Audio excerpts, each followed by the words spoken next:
Hey everyone, Tony D and Little Joan with another hot take.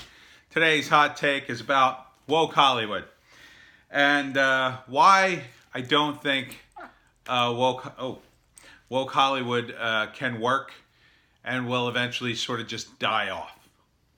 Here's my thinking. No political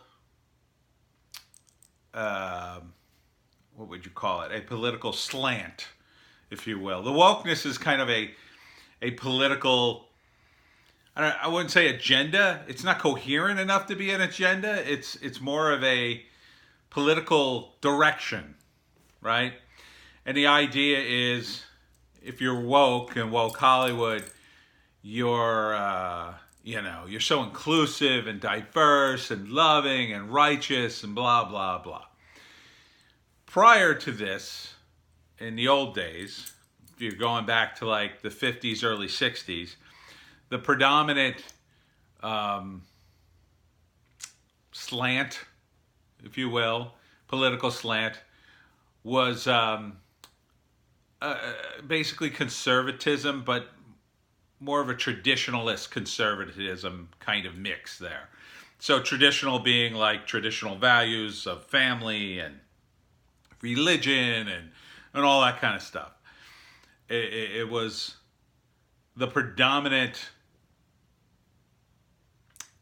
mindset of people. So what I mean by that is the predominant mindset was what you would default to unless you were a strong enough person to try something new. So now that predominant mindset is becoming the wokeness. So it's not so much that wokeness is this amazing concept that people just gravitate to because it's awesome. It's more that if you're not woke, you're not in the crowd, you're not cool, you're different, people don't like to be different, therefore they tend to gravitate towards the wokeness now. So if you look at somebody growing up, say, in the 50s and early 60s in their prime, when, the hippies emerged, and it was free love and women's empowerment and, different ways of thinking and, being a dirty hippie with long hair and no shoes and wild clothes. This was all an affront to the sensibilities of the people who were living in the traditional mindset. And that was sort of the point. And that's why it was cool. It was cool for a while to be a hippie. That was the cool thing. And as that sort of snowballed, by the time you got to the late 60s, everybody wanted to be a hippie. That's why so many people showed up to Woodstock. It was the coolest thing in the world. The music was cool. The clothes were cool. The language was cool. Everything about being a hippie was cool then. And then the hippies stayed around so long that they slowly stopped becoming cool. They became sort of tiresome. They were kind of co-opted by the rest of society, and they sort of dissolved into it, changing it in small ways, and a couple large ways, I guess. Society changed, became more open and progressive, but there were always still some people who were hardened in that lifestyle, in the hippie lifestyle, and they sort of refused to give it up, even after it had completely gone out of vogue, even after, by the time the 80s rolled around, people really made fun of hippies and said, oh my God, hippies, what a joke, right? If you ever watched the show Family Ties, that was a show where the parents were ex-hippies and their children, starring Michael J. Fox, were the 80s kids. They were coming up, and Michael P. Keaton was the 80s kid who sort of rejected all that hippie nonsense. And that was sort of inevitable. And we kind of went back and forth a little bit on that, not too extreme. 90s kind of rolled back to hippiedom a little bit and a little wokeness, but then it rolled back again in the 2000s. But now it's sort of rolled in to wokeness hard. And it's changed. It's not what the hippies did, because the battles were different. When the hippies were coming up, there were important battles to be fought. There was civil rights, there was the Vietnam War, and to a small extent, but mostly later in the 80s, there was gay rights too. Now, gay rights didn't really become predominant until 70s and 80s. But it was there. It was, it was there. But all those battles had been won. And I think the mistake people made ideologically is they conflated conservatism and traditionalism with the problem.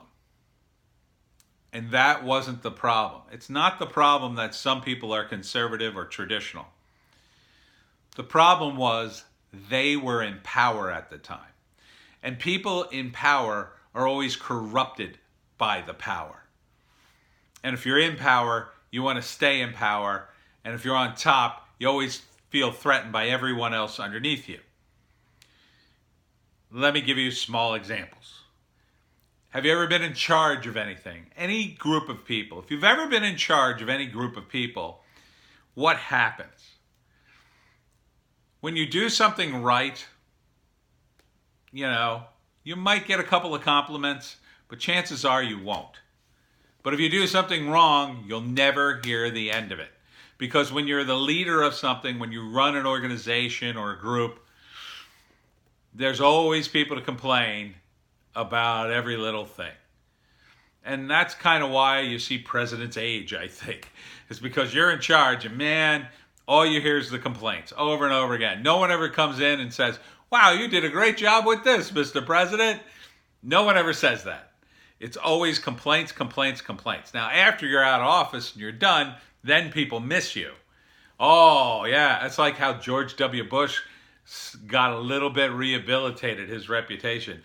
People actually hate Trump so much, they talk about George W. Bush like, oh, he wasn't, at least he was okay. No, he was not okay, okay? I was around all through Bush, and let me tell you something. He was a nightmare, an absolute nightmare, up and down, beginning to end. Not one positive thing about the guy, really. I think, no, I'll take that back. There was like one or two little policy things that were okay. Everything else was an absolute nightmare. Dick Cheney, hello? Hello, Dick Cheney? Does anybody remember this guy? He's a big, fat, balding monster, in my opinion. So, but people romanticize the past. And now we have this situation in which the masses are becoming woke. I'm going to put Joan down. Say bye, Joan. The masses are becoming woke, and that's how we got woke Hollywood. And it's hurting the industry because, first off, you alienate half your audience by going so woke, just like you alienated half your audience when you were super traditional and conservative.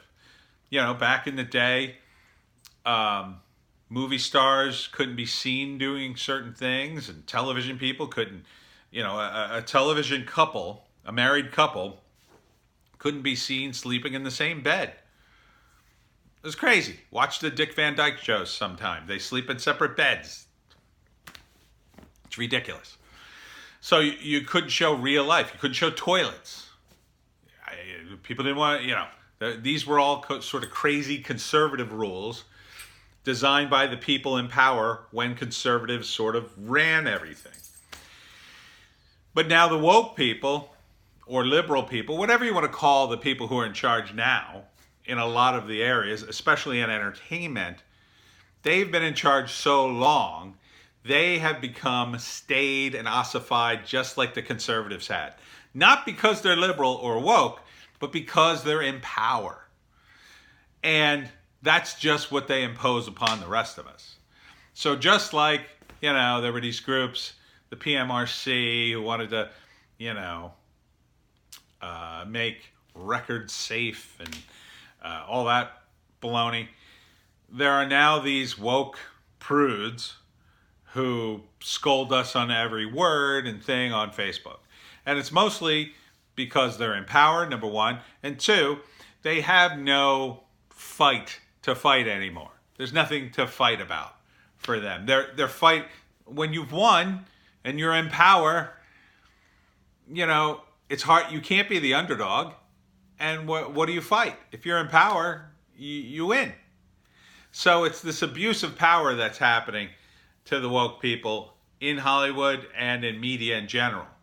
So you look at the Dave Chappelle show, and this is a bit of a follow-up. For those of you who don't know, the Dave Chappelle Sticks and Stones thing, if you voted for Dave on Rotten Tomatoes, thank you. He got an audience score of 99%, as opposed to the critics who only gave him 33% or some really low number. Goes to show you the disparity. It's the same sort of disparity for The Last Jedi. Oh, the critics loved it, and the audience, not so much. The opposite for Dave. The audience loves Dave. The critics, they're too busy being woke and self-righteous to dare to say it was a good show. Most of them, I think, are just protecting their paychecks. They're going to say woke shit all day long until finally it's not cool to be woke anymore, and they'll slowly back off of it. It'll be the people who are the hardcore woke remainers, if you will. Those are the guys who are going to lose their jobs and be mothballed. And, some of them will be like some of the people towards the end of the 50s and into the 60s, as progressivism and hippie stuff became big. Those old dinosaurs, they were put out to pasture forever because they were so closely associated by the previous mindset regime that they couldn't get any work and nobody wanted to be associated with them. So that's coming to a lot of people. That day is coming. And you're going to see a lot of websites shut down. You're going to see, sites like Slate and Huffington Post and all these woke places. I think they're all going to shut down because all they had was their woke, politics and beating people over the head with it. And once they don't have it, what do they have to offer you? Nothing. Nothing. They don't have any credibility. In my view, whereas a progressive news outlet like The Intercept, they have some credibility. Yeah, they've been wrong on things, and I don't agree with everything they say, but they're not constantly being PC and woke, So anyway, once again, woke Hollywood, get out of the woke business now. Get out now. And don't get into the anti-woke business either, because that'll only take you so far. Be very wary of that. I mean, you might want to get into it for a year or two, really sort of stick it to the PC guys and knock them aside. But after that, you got to go back to making movies, making entertainment, comedy, drama, fun stuff. We gotta have fun again.